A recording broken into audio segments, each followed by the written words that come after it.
Ini perlu harus kita gaungkan, kita terus gelorakan, jangan sampai umat Islam mau menerima Kepres 17 tahun 22 dan Kepres Inpres nomor 2 tahun 23. Saya sama dengan para kiai sangat tidak setuju, sangat menentang. Sangat. Walaupun ini keputusan presiden, oke lah, terserah presiden. Tapi kami para ulama sepakat kompak bahwa ini adalah kesalahan fatal. Bukan hanya ulama Jawa Timur, seluruh Indonesia kok. Saya sudah komunikasi dengan para ulama, apalagi para jenderal. Sama. Kalau PKI dikatakan korban, maka pelakunya siapa? Pasti Banser, tentara, atau ulama ABRI waktu itu. Enggak. Mereka yang memulai, mereka yang beringas, mereka yang membunuh banyak kiai, banyak santri, membunuh jenderal, menyiksa. Kalau penjelasan melihat deskripsi atau gambaran betapa kekejaman mereka, Allah Akbar. Saya sudah berumur 11 tahun, saya tahu ayah saya sebagai komandan Banser, saya tahu bagaimana beringasnya mereka ketika masih awal-awal. Kan awal-awal mereka berkuasa, tapi kemudian berbalik itu kira-kira sudah pertengahan atau ya pertengahan tahun 66 lah. Tapi awal-awalnya waduh, beringas sekali. Sudah saya ceritakan kan bahwa mereka berkumpul di halaman rumah ayah saya atau rumah saya, ya rumah orang tua saya, jam 10 malam. Kemudian teriak-teriak, gedor-gedor pintu, manggil ayah saya, dan ayah saya menjadi target. Kemudian ayah saya berdoa, lalu kakinya digedorkan ke tanah ya, sumumbuk mulai. Ingat saya begitu yang dibaca.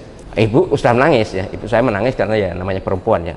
Tapi ayah saya tegar aja, kemudian keluar. Saya melihat dari lubang kunci pintu itu jelas celurit itu berkilauan karena batang bulan. Pasti mati ayah saya.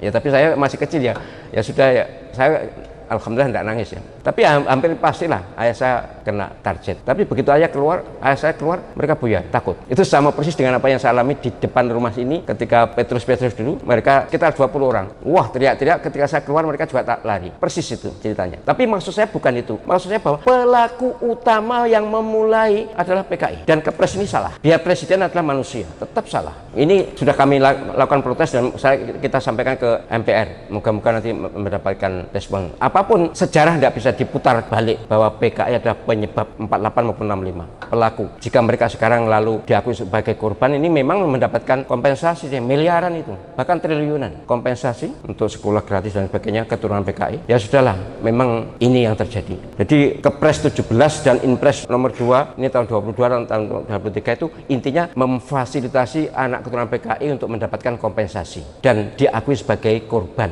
Itu yang menyakitkan. Ini kami oleh karena itu menghimbau kepada semuanya, para ulama, para pimpinan militer harus protes. Dan ini melalui video ini juga saya sampaikan protes soal bagaimana respon mereka. Terserah, yang penting sudah bersuara. Kami sudah bersuara dan ini bukan satu orang, ribuan bahkan ratusan ribu orang. Kemarin ya saya yakin di video sudah ada kok, penjelasan tahu kan. Kami para ulama dan para pimpinan militer, petinggi militer tidak ada yang setuju dengan ini. Cuma yang sedang menjabat mungkin memang ada pertimbangan lain ya.